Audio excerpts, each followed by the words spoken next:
Al-Muslimun TV.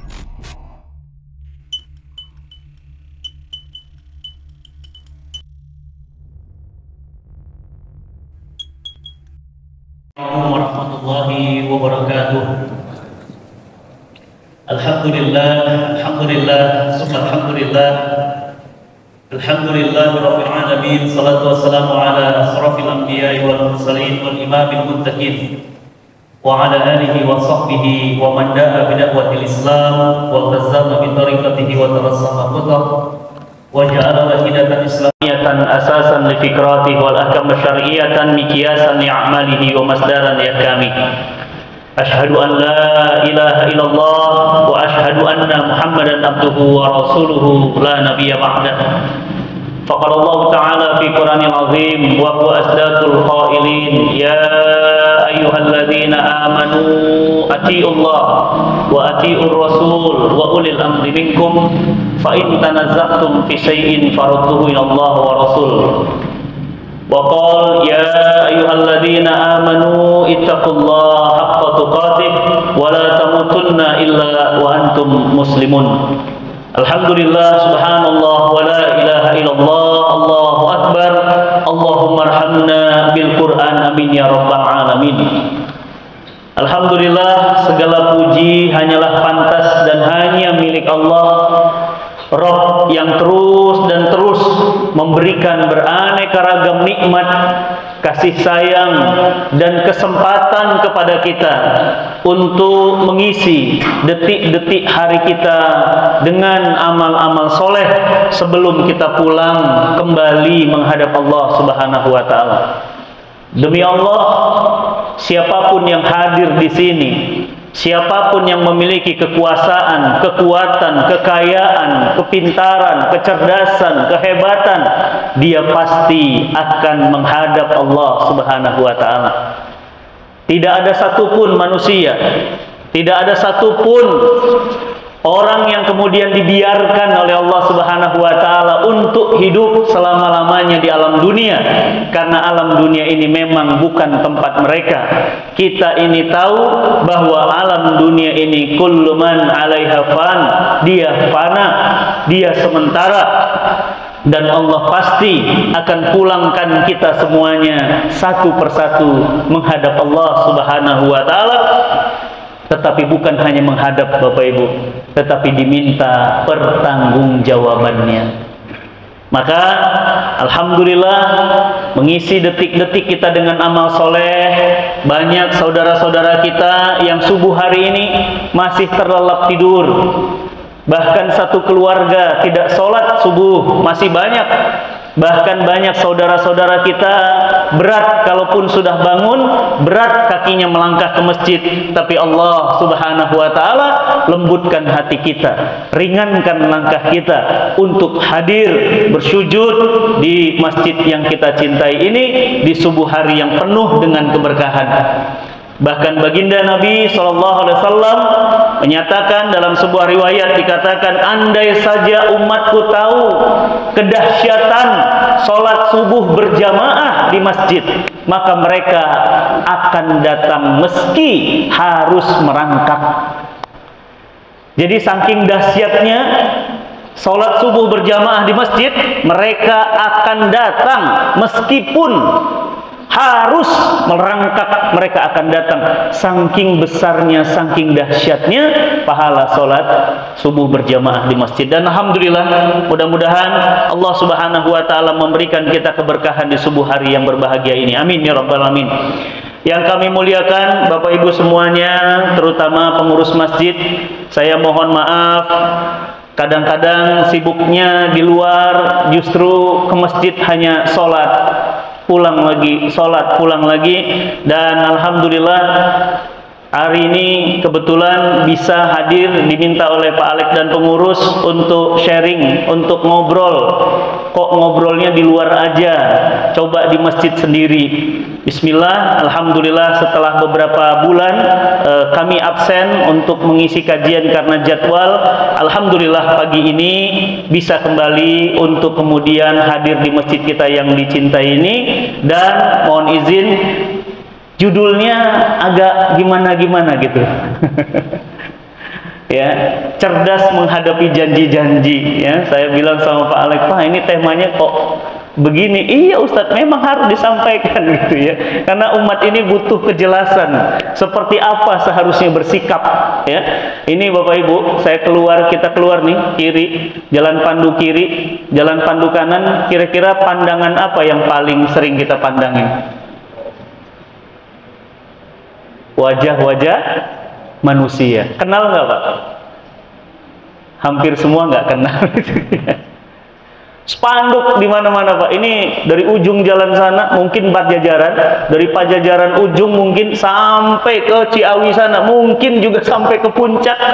Tidak pernah ya mata kita ini lepas dari yang namanya gambar-gambar dan janji-janji. Bukan hanya di jalanan, di sosial media. Ya. Bukan hanya di sosial media, di TV. Nggak cukup hanya di TV, di koran. Nggak cukup cuma di koran, di majalah. Nggak cukup cuma di majalah, di pesantren-pesantren. Alhamdulillah Bapak Ibu, terima kasih doanya. Kemarin pengurus sudah pernah ke pesantren kami. Doa Bapak Ibu, alhamdulillah pesantren kami sudah selesai dengan total santri sekitar 250 santri dari Aceh sampai Papua. Dan semuanya full beasiswa gratis. Kalau Bapak Ibu punya anak, punya ponakan usia 18 sampai 21 tahun, hafalan Qur'annya minimal 1 juz, ikut tes seleksi, masuk, insya Allah langsung full beasiswa. Lulus, dikirim ke Madinah Al-Munawwarah, dikirim ke Mekah Al-Mukarramah, dikirim ke Istanbul, dikirim ke Libya, Yordan, dan semua negeri-negeri kaum muslimin, dan full beasiswa. Alhamdulillah. Alhamdulillah, mungkin pesantren saya saja mungkin yang tidak masuk, yang ngobar-ngobar janji. Karena memang dilarang masuk Pak ya. Nggak boleh ya untuk kemudian berkampanye atau menyampaikan janji-janji di pesantren kami ya. Alhamdulillah Pak, santri-santrinya ini seleksinya ketat Pak ya. Dari 1000 yang masuk, dari Aceh sampai Papua ada 1000 yang masuk, yang diterima cuma 100 orang saja. Jadi dari 1000 diseleksi anak-anak terbaik, dan Masya Allah belum lulus ya, belum lulus, santri-santri sekarang sudah berani imam di masjid-masjid besar, khatib Jumat di masjid-masjid besar, dan sudah berani mengisi pengajian di banyak tempat. Alhamdulillah. Alhamdulillah.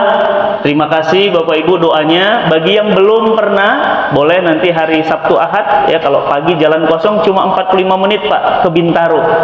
Ya, diketik aja di Google Cinta Quran Center, insya Allah Bogor, langsung tembus tol Cijago, Cijago ambil tolnya Cinere, insya Allah tembus nanti di sana 45 menit. Nanti Bapak Ibu bisa melihat bangunan pesantrennya, santrinya, dan semuanya full beasiswa dengan fasilitas terbaik. Jangan kaget nanti kalau pesantren kami banyak yang datang kaget, bangunannya bagus sekali, makanannya enak ya, dosen-dosennya rata-rata S2, S3 ya, dan mereka ini full beasiswa gratis, tidak ada boleh bayar. Walaupun anak orang kaya Ustadz, walaupun anak pejabat Pak, tetap mereka gratis ya. Kenapa? Karena memang diseleksi, seleksinya sangat ketat memang. Kenapa? Karena akan menggantikan ulama-ulama yang sudah pergi meninggalkan kita. Bapak Ibu yang disayang Allah, hari ini kita sedih. Kenapa? Karena kita ini seorang muslim, tapi kita tidak memahami Islam secara utuh. Islam hari ini hanya difahami sebagai isya, subuh, lohor, asar, maghrib. Islam hanya sekedar bicara sholat, tapi Islam seakan-akan tidak boleh bicara politik. Padahal Islam adalah agama yang sempurna. Kalau masuk kamar mandi saja diatur, kalau makan minum saja diatur. Nih Bapak Ibu, punten, saya mau kasih contoh. Bagaimana aturan minum? Tangan kanan, sudah nih tangan kanan. Apalagi aturan minum dalam Islam? Duduk, udah, saya sudah duduk. Apalagi Pak? Baca bismillah, bismillahirrahmanirrahim. Cukup? selesai alhamdulillah. Betul. Apalagi? Masya Allah ya Pak ya. Minum aja Pak. Minum aja. Begitu detail. Saya pernah nanya ke seorang pendeta, bagaimana di dalam agama Anda adab tata cara minum? Ya minum, doa, selesai. Bentar Pak, tangan kanan sudah. Oke, bismillah, alhamdulillah. Duduk, apalagi Pak? Belum. Apalagi? Ya? Apa? Baik, zatnya harus halal, betul ya? Ini halal ini Pak, karena sudah dipersilahkan DKM tadi. Berarti sudah jadi milik saya ini minuman. Selesai? Belum Pak. Kenapa? Ini minum siapa? Walaupun zatnya halal, walaupun bendanya halal, tapi milik orang lain, walaupun Bapak minumnya duduk, walaupun Bapak baca bismillah, tapi minumannya milik orang lain, maka haram kita memiliki minuman itu. Sampai begitu detail Islam mengajarkan minum. Kalau makan, minum, tidur, masuk toilet, BAB, BAK, itu begitu detail. Apalagi untuk urusan politik. Dan bahayanya, dahsyatnya Barat yang hari ini menjajah kaum muslimin, itu luar biasa. Mereka betul-betul berhasil menjauhkan Islam dari politik, sehingga umat Islam anti dengan politik. Ustadz, mohon maaf ya, di masjid nggak usah bahas-bahas begitu deh. Masjid ini bahas aja Ustadz, bagaimana tata cara sholat yang baik, bagaimana baca Quran yang baik, bagaimana fikih puasa, bagaimana zakat. Tapi punten Ustadz, jangan bahas politik. Berhasil Barat Pak. Kenapa? Karena Islam benar-benar dipisah, dibelah menjadi Islam apolitik. Ya, berhasil ya Pak ya. Makanya dulu di zaman-zaman ya Snook ya, Burgonye itu, Masya Allah ya, Islam itu betul-betul dijalankan dengan proses apa namanya, penjauhan politik. Islam yes, politik Islam no. Ya, makanya Islam itu nggak pernah kemudian ya muncul di masyarakat kecuali dalam bentuk kemudian aktivitas politik yang benar. Kalau sekarang yang kita lihat itu justru politik Islam yang salah Bapak Ibu. Jadi kita ini harus diluruskan. Maka pada hari ini kita akan lihat banyak ayat-ayat Quran, nanti akan yang saya buka, menunjukkan bahwa Islam mengajarkan makan minum, Islam mengajarkan bagaimana tata cara tidur, bagaimana bangun tidur, bagaimana beli mobil, beli rumah, bagaimana hukum pinjam meminjam, bagaimana hukum menyewa tenaga kerja, bagaimana hukum transaksi muamalah, bagaimana hukum menikah, bagaimana hukum tentang perceraian, talak, nikah, rujuk, cerai, semua ada di dalam Islam, detail.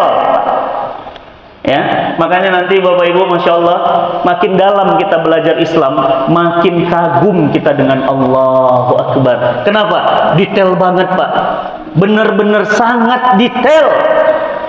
Ya, coba sholat aja Pak, itu detail banget. Kalau imam berhalangan seperti apa?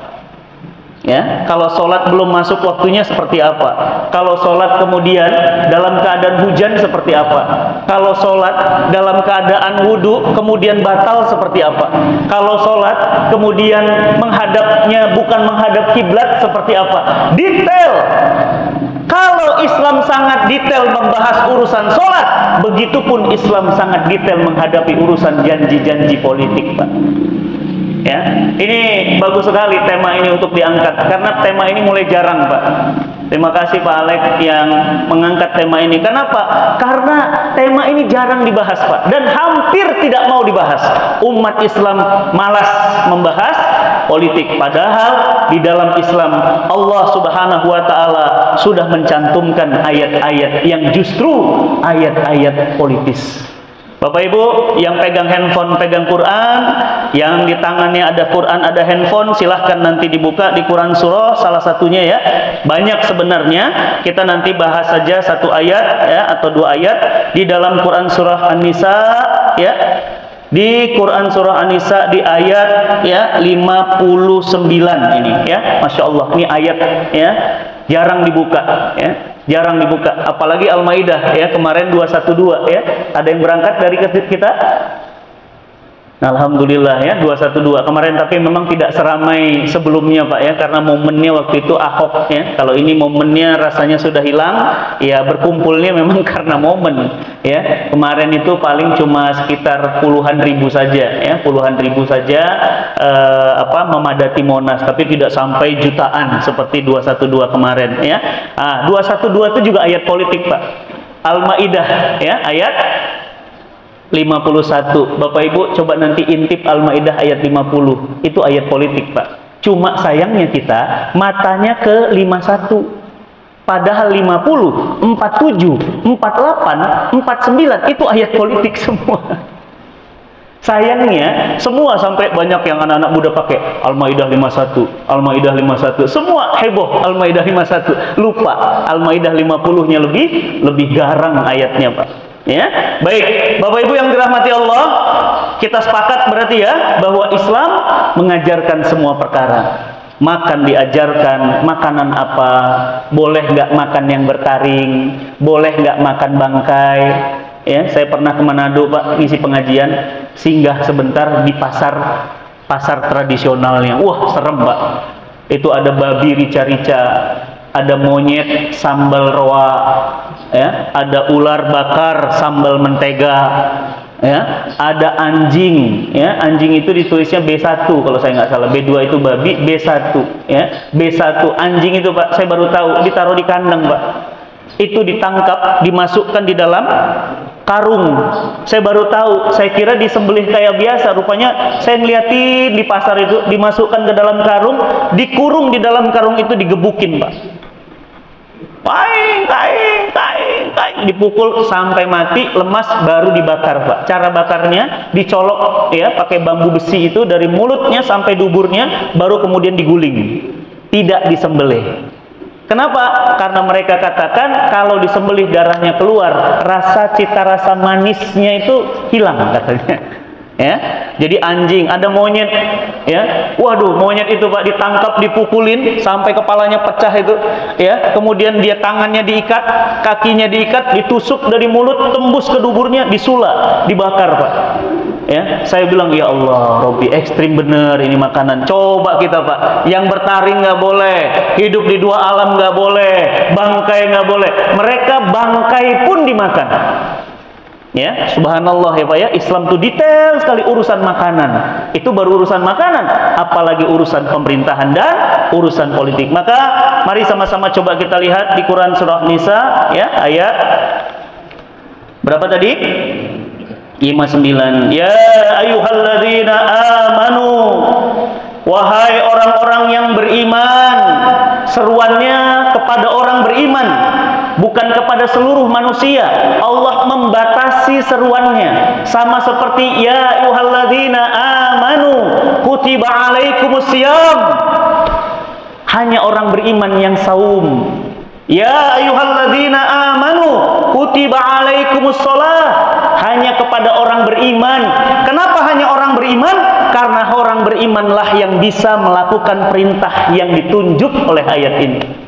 Ya ayyuhalladzina amanu atiiullah wa atiiur rasul, taatlah kepada Allah, taatlah kepada Rasul, wa ulil amri minkum. Nah, tuh kan. Ya, di sini mulai masuk nih, dan setara Pak, Allah, Rasul, penguasa, pemerintah di antara kalian. Siapa? Nah, pasti bertanya kita, pemerintah yang gimana? Penguasa yang seperti apa? Wa ulil amri minkum. Kemudian di sini dikatakan fa in tanaza'tum fi syai'in farudduhu ilallaha wa rasul. Ya. Fa in tanaza'tum, ya, jika kalian berselisih pendapat, ya, farudduhu ilallahi wa rasul. Apa kata Quran? Jika kalian terdapat perbedaan pendapat, berselisih dengan penguasa kalian, berantem, berbeda pendapat dengan penguasa kalian, fa in tanaza'tum, ya, berdebat, beda pendapat, bersengketa, maka kembalikan kepada Allah dan Rasulnya. Ciri-ciri penguasa yang ditaati oleh kita di ayat ini adalah pemerintah, penguasa yang taat kepada Allah dan Rasulnya. Jadi kalau ada masalah, Pak, ini ada masalah ekonomi nih, ya, dolar naik, ya, atau mata uang naik, atau BBM naik, dia selalu merujuk kepada Al-Quran dan As-Sunnah. Kenapa? Karena ayatnya begitu. Fa in tanaza'tum fi syai'in faradduhu, ya, faradduhu ila Allah wa Rasul. Ya, jadi selalu merujuk, selalu kembali kepada Al-Quran. Tapi coba Pak, lihat realita hari ini. Serem kita, Pak. Ada masalah, kembali kepada hukum-hukum yang kemudian bukan berasal dari Quran dan Sunnah. Ya, ekonomi kita, Pak, ngeri sekarang. Saya kemarin dapat data, Pak, guru-guru di Indonesia, 80% guru di Indonesia, di seluruh Indonesia, hari ini kena pinjol. Kenapa pinjol? Karena pinjol dilegalkan. Apa itu pinjol? Pinjam meminjam yang ada bunganya. Pertanyaan saya, apa itu pinjam meminjam yang ada bunganya di dalam Islam? Riba. Kan tadi saya katakan kembali kepada Quran dan Sunnah. Mari coba kita lihat di dalam Quran. Allah katakan apa? Wa halallahu bai'a wa harrama riba. Allah halalkan jual beli. Jual rumah nih, rumah depan, Masya Allah, mudah-mudahan cepat laku. Belum laku-laku. Habis sholat ngelihat belum laku-laku, tanya, iseng saya telepon, harganya mantap juga. Maksudnya kalau harganya nggak terlalu mantap, boleh ya Pak Alek buat jadi kantor cinta Quran ya. Biar cinta Quran tinggal pleset langsung masuk masjid ya. Pas tanya, Pak tinggi banget Pak, sekian ya Pak. Nggak bisa Pak Ustadz, paling sekian. Janganlah sekian, udah berapa kali telepon belum dikasih-kasih. Ya, jual beli boleh, tapi apa? Haram. Langsung Pak ayatnya nggak basa-basi, haram riba. Apa itu riba?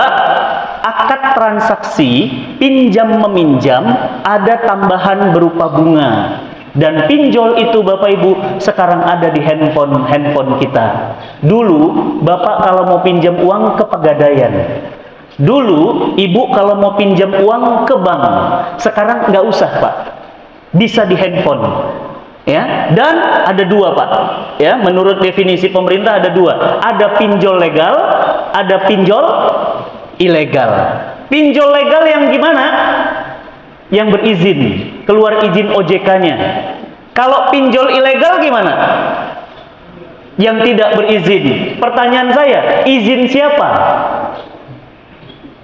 Izin Allah atau izin manusia? Yang dipakai izin manusia. Menurut saya, mohon izin Mbak, yang ini di-live-kan juga, semua pinjol ilegal. Ya, kenapa semua pinjol ilegal? Karena riba. Pak, hati-hati Pak.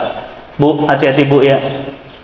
Riba itu Pak, itu dosanya kata Nabi di riwayat Imam Bukhari 73 pintu dosa.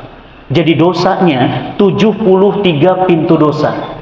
Dan dosa yang paling kecil kata Nabi seperti menzinahi ibu kandungnya sendiri.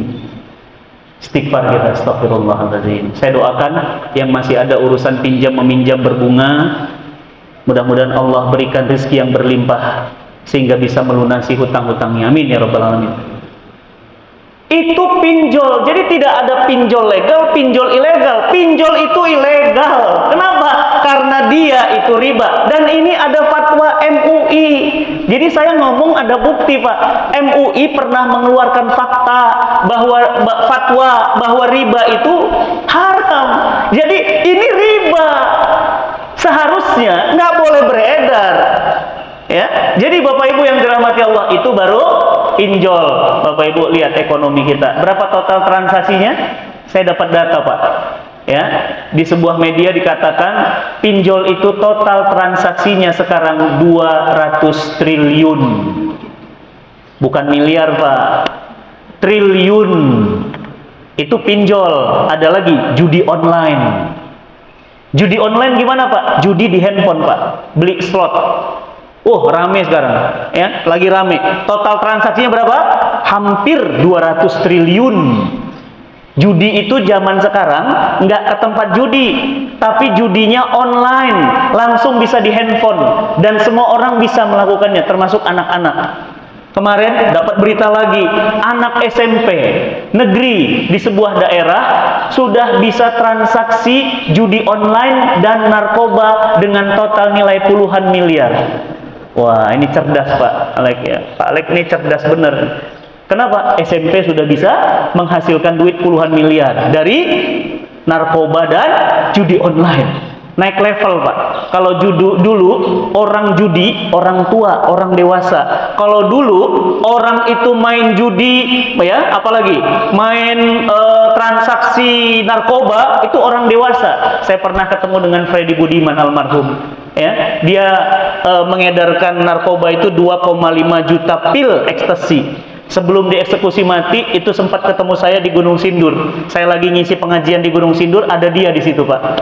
Itu ceritanya viral, ya. Dia sebelum ditembak mati, 3 hari sebelum ditembak mati, 1 hari khatam Quran 3 kali. Ya, dari mana Ustaz dapat beritanya? Dari sipir penjara Pak. Beliau bertobat. Kenapa? Dibacakan surat eksekusi mati 3 kali 24 jam. Berarti 3 hari. Ini hari Ahad, berarti eksekusinya misalnya hari Rabu begitu. Maka sehari dia khatamkan Quran 3 kali. 3 hari menjelang tembak mati, Freddy Budiman khatam Qurannya 9 kali. Dan menjelang ditembak, dia minta sama tukang tembak untuk diizinkan teriak dengan mengucapkan kalimat La ilaha illallah Muhammadur Rasulullah. Jadi judi online lagi marak, pinjol lagi marak, apalagi transaksi riba lagi marak. Itu baru belum pegadaian. Wah, pegadaian sekarang sadis. Sekarang jaminannya bisa pinjem pakai laptop, bisa pinjem pakai motor, gadai motor, nanti pinjam ada bunganya. Bunga itu berbunga-bunga, berbunga-bunga, riba. Dan apa kata Nabi? 1 dosa, 1 perak, 1 dirham. Bukan 1 dinar, kalau dinar itu emas. Perak, 1 perak uang riba, dosanya sama dengan 36 kali berzina. 1 perak Pak. Serem saya. Makanya saya bilang, nah pertanyaannya, kok bisa beredar? Kok bisa diakses? Kok bisa didapat? Ya karena tidak fa'in tanaza'tum fi syai'in farudduhu ilallah wa rasul. Legal. Ini namanya legal, mau gimana? Bapak mau marah-marah, tutup pinjol. Nggak bisa. Nggak bisa. Kenapa? Karena itu sudah wilayah kekuasaan. Nah, itu baru ekonomi, belum pelacuran. Pelacuran itu sekarang juga online. Dulu Bapak Ibu masih ingat, kita orang Bogor ya, kalau mau ke arah Jakarta Ciputat, kita lewat Parung. Orang sering bilang apa? Duren Parung. Duren Parung sekarang udah nggak ada. Bersih di jalan itu, saya lewat malam, pulang malam, udah nggak ada durennya Pak. Ada duren beneran, bukan duren yang lain. Tapi sekarang mereka kemana Pak? Mereka ada di Instagram, mereka ada di Facebook, mereka ada di YouTube, mereka ada di Thread, mereka ada di Line. Nah, ini bapak-bapak harus adaptif teknologi ya Pak ya. Ngeri banget sekarang. Sekarang pelacuran itu bisa diakses melalui handphone. Kira-kira pertanyaan saya, lebih mudah apa lebih susah pelacuran zaman sekarang? Lebih mudah. Lebih mudah. Pak, dulu masih ingat Pak, handphone kita Nokia 3310 bisa video call? Nggak bisa. Bisa live streaming? Nggak bisa. Sekarang kemaksiatan bisa live streaming Pak. Kemarin ada teman, ya, teman itu cerita di sekolah anaknya, ada anak SD kelas 6 itu berani mukulin temannya, bully temannya, bukan bully lisan, tapi sudah bully fisik. Itu di live-kan di sosial media, di live-kan. Diambil kepalanya, dijedutkan kepalanya ke dinding, itu di live-kan Pak, supaya semua orang, teman-teman sosial medianya tahu hari gini luar biasa kemaksiatan berada. Maka Bapak Ibu yang dirahmati Allah, dari sini kita tahu bahwa taat kepada pemimpin itu wajib. Tapi pemimpin seperti apa? Pemimpin seperti apa? Pemimpin yang dia taat kepada Allah dan Rasulnya. Ini ayatnya. Baik, coba kita lihat lagi yuk. Tadi Al-Maidah ya, saya penasaran. Bapak Ibu mungkin penasaran. Ayo kita buka Al-Maidahnya. Al-Maidah itu surah kelima. Tadi 50 ya. Nah, coba 50-nya Pak. Ini ayatnya serem. Ini kita cuma bacanya 51-nya ya. Ya ayyuhalladzina amanu, wahai orang-orang yang beriman, jangan kalian jadikan orang Yahudi dan Nasrani sebagai aulia. Tuh, nggak boleh jadikan Yahudi dan Nasrani sebagai pemimpin ya. Dan saling bantu membantu di antara kalian. Barang siapa wa mayatawallahum minkum, dan siapa yang tolong menolong saling bantu dengan mereka, fa innahu minhum, dia itu bagian dari Yahudi dan Nasrani. Innallaha, Allah tegaskan di sini, innallaha, sesungguhnya Allah tidak akan memberikan hidayah kepada orang-orang yang zalim. Ini ayat yang viral Pak. Dari ayat inilah lahir 212. Tapi orang lupa, nggak lihat atasnya. Atasnya lebih serem Pak. Seremnya apa Ustadz? Ya buka Qurannya ya. Kalau nggak buka Quran repot Pak ya. Coba lihat 50 ya Pak. Apa hukman jahiliyati yalhun wa man ahsanu minallah hukman liqaumi yuqinun. Wah, ini ayat Masya Allah. Apakah hukum-hukum jahiliyah yang kalian inginkan, mana yang lebih baik? Tuh, Allah tanya Pak sama kita. Mana yang lebih baik daripada hukum-hukum Allah bagi orang-orang yang yakin? Masya Allah, ini Quran Pak. Ini bukan kata saya, bukan cenah-cenah, bukan cek beja, cek orang Bogor teh ya, tapi kata Quran langsung. Hukum siapa yang lebih baik daripada hukum-hukumku bagi orang-orang yang yakin? Tentu kita menjawab hukum-hukum Allah. Makanya lagi sholat imam kita sering baca Pak. Masya Allah, imam-imam kita tuh nikmat-nikmat bacaannya di sini. Apa kata imam kita Pak? Alaihissallahu bi ahkamil hakimin. Adakah hukum yang lebih baik selain hukum Allah? Bapak Ibu yang dirahmati Allah. Nah, yang suka ngobar-ngobar janji itu, mereka justru itu tidak paham rambu-rambu ini. Pilihlah saya, kalau nanti saya terpilih gaji guru 30 juta. Cakep, gitu dong Pak. Pak, guru itu ada berapa di Indonesia? Kaliin 30 juta, ambil APBN-nya dari mana? Cerdas dong. APBN-nya aja minus, tiap laporan minus. Mendingan ketua DKM, APBN-nya surplus terus. Saya mendingan pilih Pak Alek ya. Laporan keuangan mana Pak? Pas dilihat, wih, Masya Allah Pak, ini saldo masjid. Ini kalau sebelum Jumatan kan kita kenal, kita dengar semuanya. Saldo masjid kita sekian puluh juta, sekian juta untuk ini, untuk ini. Wah, coba nanti laporan 5 tahunan Pak, coba lihat berapa APBN. Defisit APBN-nya. Kenapa? Karena cash in-nya lebih kecil daripada cash out-nya. Makanya hutang, diambillah hutang luar negeri, diambillah hutang dalam negeri. Diapain Pak supaya orang mau berhutang? Dibungakan.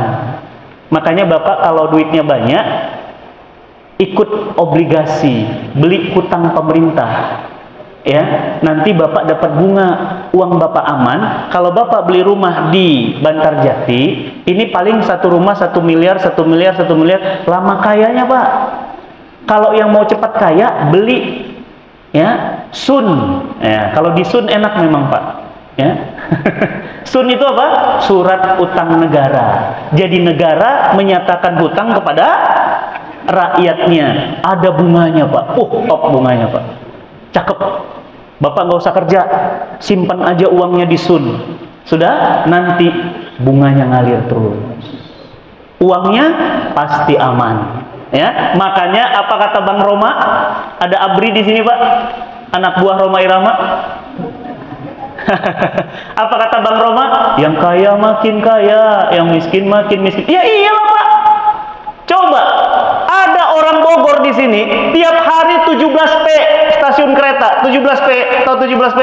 Pergi pagi, pulang petang, pendapatan pas-pasan, pantat peot, punggung pegel, kepala pusing, pingsan-pingsan, potong pajak. Nggak kaya-kaya. Dia ngapain, Pak? Ambil aja duitnya, beli obligasi, dapat bunganya. Udah, tiba-tiba, wih, mobil baru, Pak. Iya. Waduh, rumah baru, Pak. Iya. Waduh, istri baru, Pak. Iya. Jadi ya makin kaya, makin kaya. Bayangkan, Pak, uang diputar demikian rupa. Coba lihat, Pak, nanti itu di jalan apa itu? Samping kantor wali kota, itu banyak bank di situ. Coba lihat spanduk, Pak, besar spanduknya. Dapatkan Mercedes E-Class 250 hanya dengan kumpulkan poinnya. Pertanyaan saya, mungkinkah yang saldonya 100.000 menang dapat Mercedes E-Class? Ya enggak. Karena setiap 1 miliar 1 poin. Berarti yang nyimpan uang berapa itu yang mungkin menang? Ya triliun, miliar. Kenapa? Karena dia banyak poinnya. Poinnya dikumpulkan dapat Mercedes E-Class. Makanya mobilnya banyak. Bapak Ibu, izin Pak Alek, saya baru pulang dari Jepang, Pak. Mohon doanya Bapak Ibu. Kita lagi bangun masjid di Jepang, Pak. Alhamdulillah tanahnya sudah lunas, Pak Alek. Cuma 2 bulan, Pak. Saya kalau cerita ini mau nangis, Pak. Jepang itu mahal, Pak. Tanah cuma 300 meter di Yokohama. Yokohama itu kayak Bogornya Jakarta. Jadi Yokohama itu 30 menit dari Tokyo. 300 meter. Ya Allah, ini tanah kita berapa, Pak Alek? Ada 700? 1000? Ah, tuh, Masya Allah. Ya, ini 300 meter, Pak, tanahnya. Ya, dan nggak mudah dapat tanah 300 meter. Kita mau bangun masjid 3 lantai. Berapa harga tanahnya? 300 meter harga tanahnya itu 8 miliar. 300 meter. Ya, bangunannya berapa? Bangunannya 30 miliar. Total pembangunan hampir 40 miliar. Alhamdulillah tanahnya sudah lunas. Nah, saya mau cerita apa tentang Jepang. Di Jepang ini nggak boleh, Pak, mobil-mobil begini tuh. Nggak boleh itu, ya, mobil-mobil parkir-parkir di depan rumah kayak di komplek kita, Pak. Kenapa? Di Jepang itu beli mobil bukan pakai uang, pakai tempat parkir. Walaupun Anda punya uang, tidak punya tempat parkir, Anda nggak bisa beli mobil. Maka pada saat kita mau beli mobil, orang itu akan survei ke rumah kita. Anda mobilnya mana? 1, iya. Ini tempat parkirnya, oke, valid. Ini Anda mau beli mobil lagi? Iya, Pak. Parkirnya mana? Nggak ada, nggak keluar, Pak. Makanya rapih. Mereka tidak mau mengganggu publik. Saya sampai nggak bisa parkir di rumah saya sendiri. Kenapa? Mobil orang, dan saya nggak kenal itu. Maaf, Pak, ini mobil siapa? Nggak tahu, Pak. Waduh, saya nggak bisa masuk ini, Pak. Malah parkirnya di depan pagar lagi. Aduh, Pak, tolong, Pak. Soalnya ibu saya sakit. Jadi repot. Jepang tidak mau ganggu kepentingan publik, Pak. Nggak mau mereka, saya baru tahu itu. Ternyata apa? Sampai sebegitunya mereka. Beli mobil bukan pakai uang, walaupun duitnya banyak, mobilnya nggak keluar. Kenapa? Nggak akan keluar sebelum Anda punya parkir. Berarti kalau mobilnya 4, parkirannya 4. Masya Allah, ya. Nah, jadi Bapak Ibu yang dirahmati Allah, janji-janji politik itu mereka berjanji harus ada dasarnya. Lihat, ketika Abu Bakar Siddiq radhiyallahu an terpilih menjadi khalifah pengganti Rasulullah SAW, pertanyaan saya, ada janji-janji politik nggak? Nggak ada, malah nggak mau dipilih, Pak. Ketika Umar bin Khattab, ya, terpilih menjadi khalifah kaum muslimin kedua, ada janji-janji nggak? Pilihlah saya gitu, nggak ada, Pak. Malah malu, nggak berani. Bahkan terkenal apa? Putranya Ibnu Umar diharamkan oleh Umar bin Khattab untuk jadi pelanjut kekuasaan. Nggak boleh. Jangankan kampanye, Pak. Untanya gendut sendiri aja Umar panggil. Umar, Ibnu Umar, sini. Ada apa ya? Sini. Itu untamu kenapa gendut-gendut itu? Apa kata anak Umar bin Khattab? Ya ayah, ya unta gendut ya karena dikasih makan. Enggak. Karena bapakmu Umar bin Khattab kan? Makanya kamu dapat privilege kan? Rumputnya beda kan? Karena kamu anak Umar kan? Sekarang jual untamu. Dijual, Pak, untanya. jual untamu, berapa kamu beli, apa marginnya, masukkan ke Baitul Mal.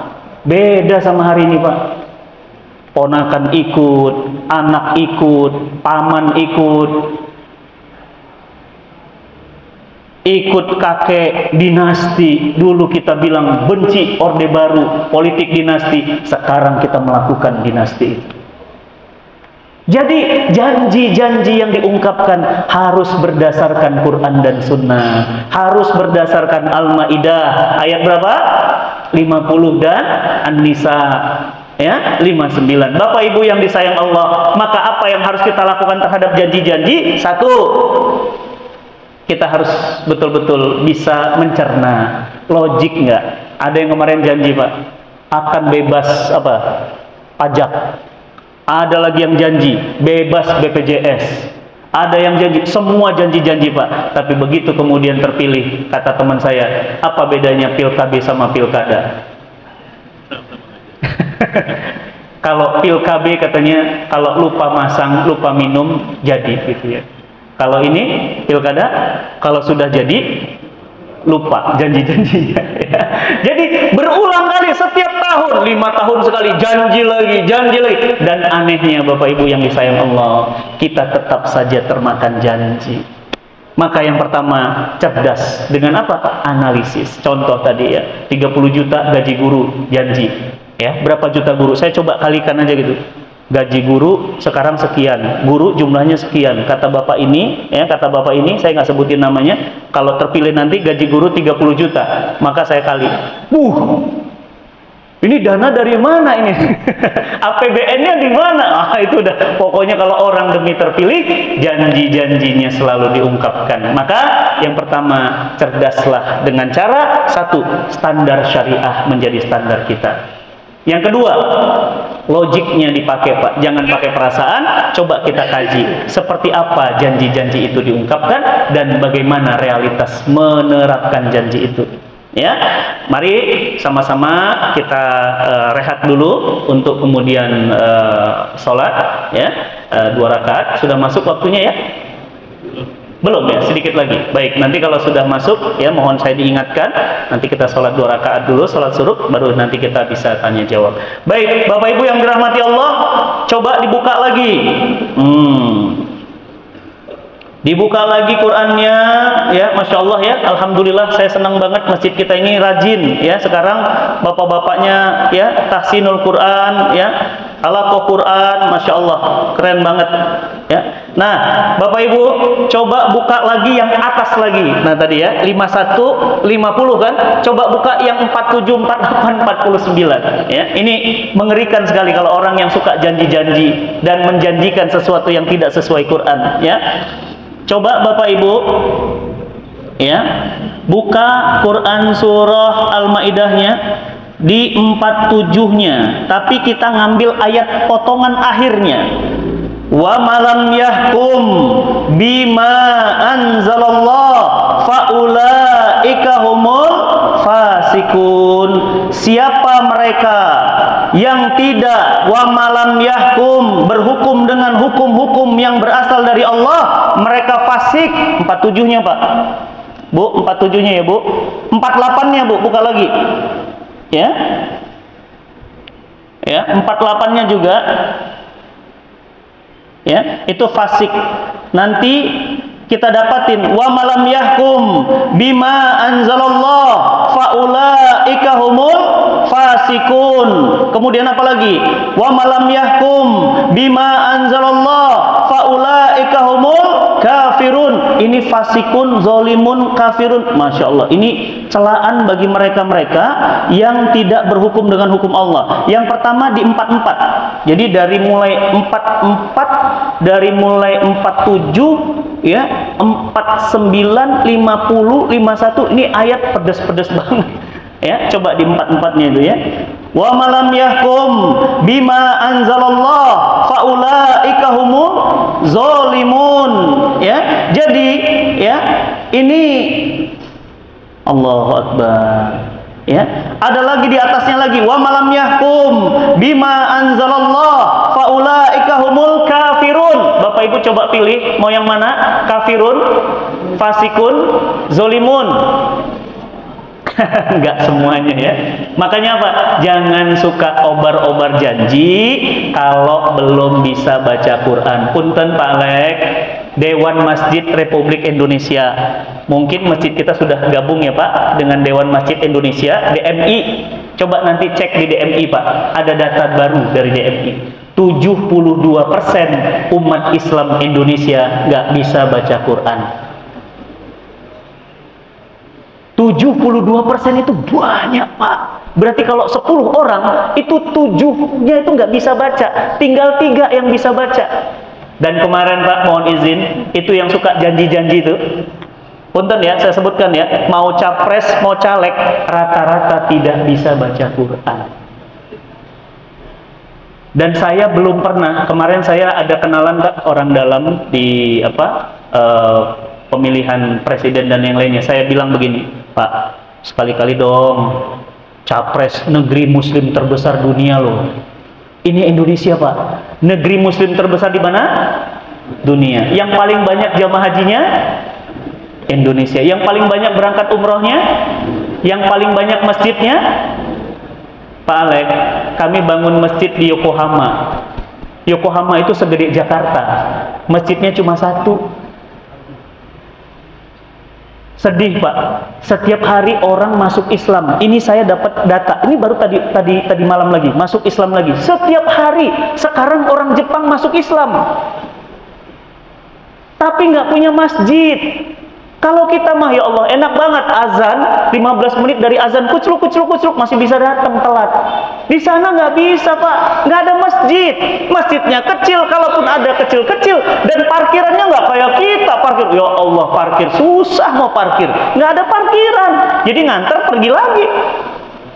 Ya, apa kata Dewan Masjid? 72% umat Islam nggak bisa baca Quran. Saya punya orang dalam, ya saya dapat informasi. Saya bilang apa, Mas, tolonglah itu yang janji-janji, yang kampanye-kampanye, bisa baca Quran nggak? Nggak bisa, Ustaz. Belum pernah baca Quran, Pak, Ustaz. Bahkan ngelihat ayat Quran aja terbata-bata. Ya, jadi ada yang paling tinggi, saya nggak sebutin namanya, itu yang terbata-bata. Itu yang akan memimpin negeri ini Pak. Coba bayangkan, gimana ada orang yang tidak pernah terinstal Quran mimpin manusia terbanyak di dunia muslim. Ya, sedih kita.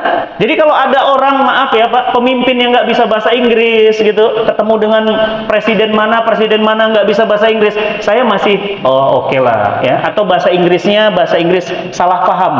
Tahu salah paham Pak? Walaupun salah, yang penting dia paham. Ya, itu saya nggak sedih Pak. Tapi pemimpin negeri Muslim terbesar di dunia harus standar minimal Pak, minimal bisa baca Quran. Dan ternyata, maaf, paslon yang ada sekarang nggak bisa baca Quran. Baca aja udah nggak bisa. Mau bawa kemana nih negeri? Baca aja udah nggak bisa. Dikasih Quran. Sedih kita Pak. Makanya Pak Alek, mohon Bapak Ibu, mohon doanya untuk cinta Quran. Sekarang kami dipercaya oleh Bank Indonesia Pak. Kami sekarang diminta oleh Gubernur Bank Indonesia. Kalau Bapak Ibu di sini ada yang karyawan BI, pasti punya program namanya BI Religi. Kabar gembira Pak. Belum pernah saya jadi anak Indonesia, 45 tahun jadi anak Indonesia, gubernurnya nyuruh baca Quran, kecuali Gubernur BI yang sekarang. Namanya Pak Ferry. Kalau Bapak kerja di BI, pasti Bapak ikut program namanya BI Religi. Coba tanya Pak, BI Religi belajar Qurannya pakai metodenya siapa? Pasti mereka bilang dari cinta Quran. Dan cinta Quran itu ada di komplek Bapak Ibu. Alhamdulillah Pak, dengan senang hati kami katakan Bank Indonesia hari ini sedang mewajibkan, bahkan karirnya nggak bisa naik. Saya aja kaget, ini gubernur berani banget, nggak naik Pak. Sebelum apa? Bisa baca Quran. Kok nggak profesional ya? Justru profesional dong. Ya, walaupun ya masih Bank Indonesia, tetapi apa? Anda Muslim ya harus bisa baca surat cinta dari Tuhan Anda. Dan belum pernah Pak saya ketemu gubernur kayak gitu. Ini baru gubernur yang sekarang ini. Masya Allah, keren banget.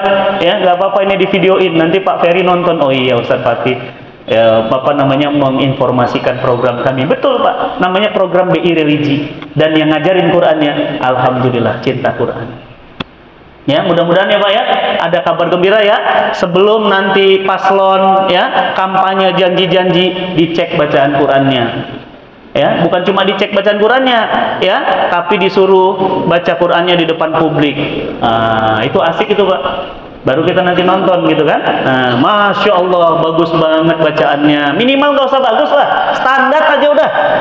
Ya, ini mah di bawah standar Pak. Tidak bisa baca. Ya, maka Bapak Ibu yang dirahmati Allah, mau seperti apa kita? Bahkan sampai-sampai Pak, sampai saking pinginnya dipilih, yang nggak pernah ke masjid wudhu aja dibuat video. Ya, divideoin Pak wudhu.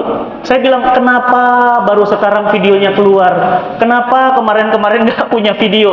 Itulah namanya Pak, janji-janji palsu. Mendadak, tiba-tiba datang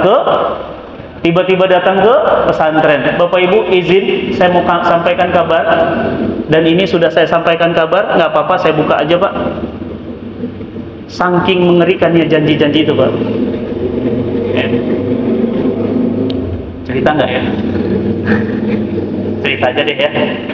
Saya ditawarkan Pak, uang miliaran rupiah Pak, ya, oleh sebuah parpol. Ya, untuk apa? Untuk ikut dalam gerbong parpol itu, uang miliaran Pak. Dan kalau saya dapat uang itu, insya Allah saya bisa beli rumah di Bantarjati mungkin sekitar 3-5 rumah Pak. Dan saya jawab, terima kasih Pak, assalamualaikum, saya pulang. Dan saya dapat list ustadz-ustadz yang nerima dana itu. Dan ternyata banyak juga ustadz yang sudah terjebak dengan dana-dana yang digunakan untuk janji-janji. Mengerikan memang Pak, ujiannya nggak mudah. Mohon izin Bapak Ibu, saya Sri Kandi 5, nomor 25, nomor 27-nya masih ngontrak. Rumah saya ngontrak, yang sudah saya beli yang 25. Yang rumah kecil hanya ukuran 90 meter saja, yang sebelahnya saya masih ngontrak. Yang saya tempati sekarang yang ngontrak. Makanya kemarin asistennya telepon, kenapa ditolak Ustadz? Kan Ustadz masih ngontrak rumah, itu di depan rumah, di belakang rumah, kan bisa dibeli. Saya bilang, enggak Pak, saya khawatir nanti saya termasuk orang-orang kafir, fasik dan zalim. Saya nggak mau, saya pulang dan ucapkan terima kasih. Sampai begitulah Pak. Jadi memang mengerikan sekali janji-janji, bukan sekedar janji, tapi bahkan rela membayar mahal. Untuk apa? Untuk memenangkan pertarungan. Dan kalau sudah menang, mau apa? Pasti kemudian membayar investasi yang mahal. Akhirnya apa? Terjadilah lagi korupsi. Jadi kayak lingkaran setan, circle nih. Dapat investasi mahal, bayar ganti ruginya mahal lagi. Akhirnya apa? Maka proyek-proyek pembangunan semuanya akan kembali untuk membayar biaya mahar politik yang mahal. Itulah realitas politik hari ini yang harus kita rubah sesuai dengan Quran dan Sunnah. Maka Bapak Ibu yang disayang Allah, harus kita menjadi seorang muslim yang hanya memilih pemimpin-pemimpin dengan sistem yang baik, orang-orang yang baik, dan kemudian berjanji justru ketika kemudian dia dipilih, janji-janjinya harus kemudian dia tepati, dan janji-janjinya harus sesuai dengan Quran dan Sunnah. Jika tidak, maka kita tidak akan pernah mau memberikan kekuatan dan kekuasaan. Kenapa? Karena Allah Subhanahu wa Ta'ala dan Rasulnya sampai-sampai mengatakan apa? Jika aku wafat nanti, kalian aku tinggalkan 2 pusaka yang kalian tidak akan pernah bercerai, kalian tidak akan pernah tersesat karenanya, Quran dan Sunnah. Dan Quran dan Sunnah inilah yang kita jadikan untuk menilai janji-janji. Jadi kalau antum janji, saya tinggal ngelihat janji antum sesuai nggak dengan Quran dan Sunnah. Oh, nggak sesuai, maaf ya, saya tidak bisa korban janji. Sudah terlalu banyak janji Pak. Tiap periode janji. Dan kita hari ini sakit, betul-betul sakit. Kenapa? Sampai hari ini Palestina meregang nyawa, tetapi kita tidak bisa apa-apa. Tidak bisa apa-apa. Mohon izin, kemarin komplek kita ada truk masuk, Alhamdulillah bantuan Bapak Ibu kita antar ke Palestina dari cinta Quran, kita antarkan makanan, pakaian, obat-obatan, dan Alhamdulillah kita kemarin sudah menggalang dana hampir 2 miliar dan itu kita kirimkan ke Palestina, tapi belum ada apa-apanya Pak, karena ternyata kebutuhan mereka lebih besar lagi.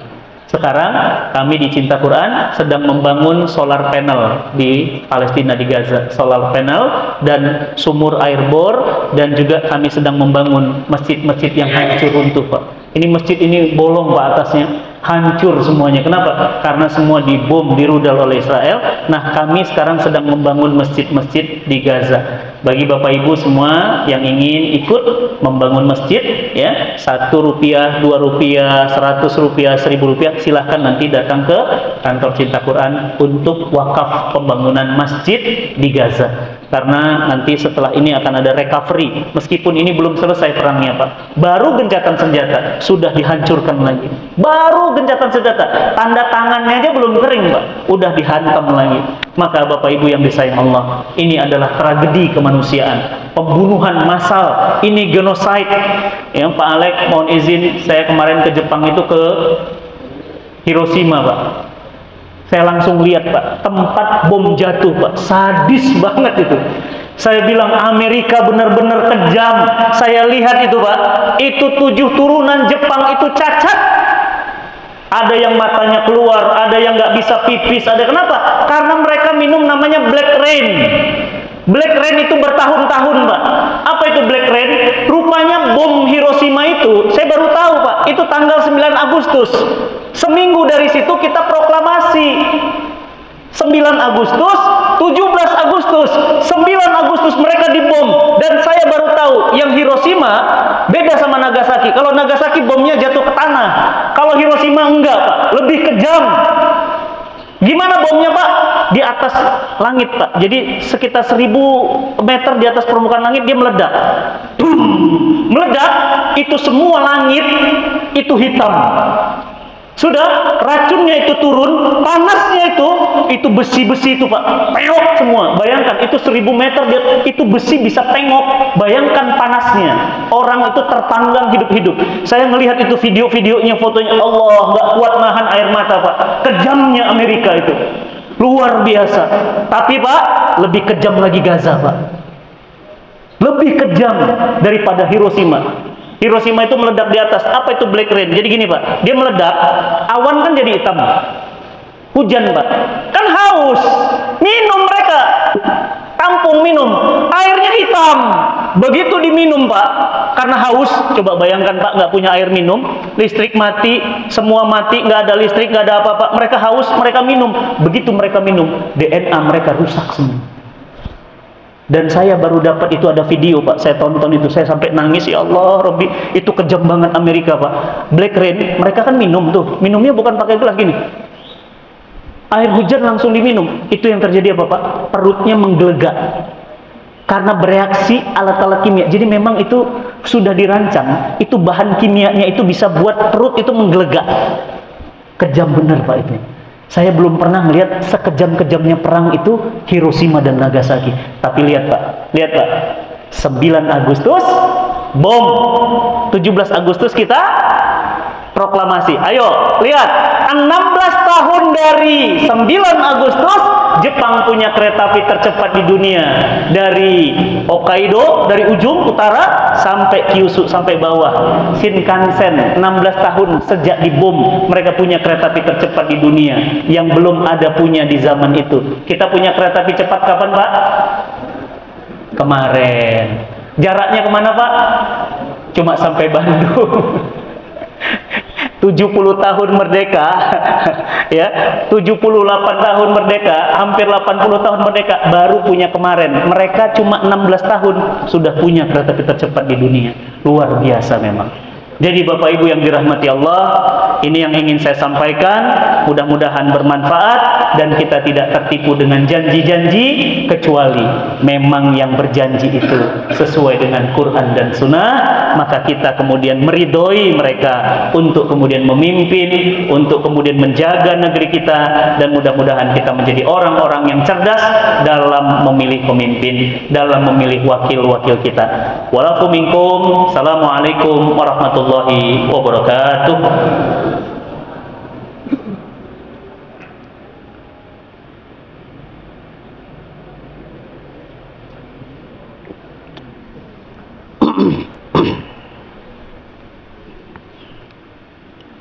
Bapak Ibu yang dirahmati Allah, kita akhiri dulu dengan doa kafaratul majlis agar jamaah kita ini menjadi jamaah kajian yang penuh dengan keberkahan. Kita tutup dengan istighfar, astaghfirullahaladzim, astaghfirullahaladzim, astaghfirullahaladzim, dan doa kafaratul majlis. Subhanakallahumma wa bihamdika asyhadu an la ilaha illa anta astaghfiruka wa atubu ilaik. Walakum minkum. Assalamualaikum warahmatullahi wabarakatuh. Dan Masya Allah, alhamdulillah panitia sudah menyiapkan ya sarapan pagi yang halal, lezat dan bergizi ya. Bismillah, sama-sama kita nikmati sarapan pagi. Assalamualaikum warahmatullahi wabarakatuh.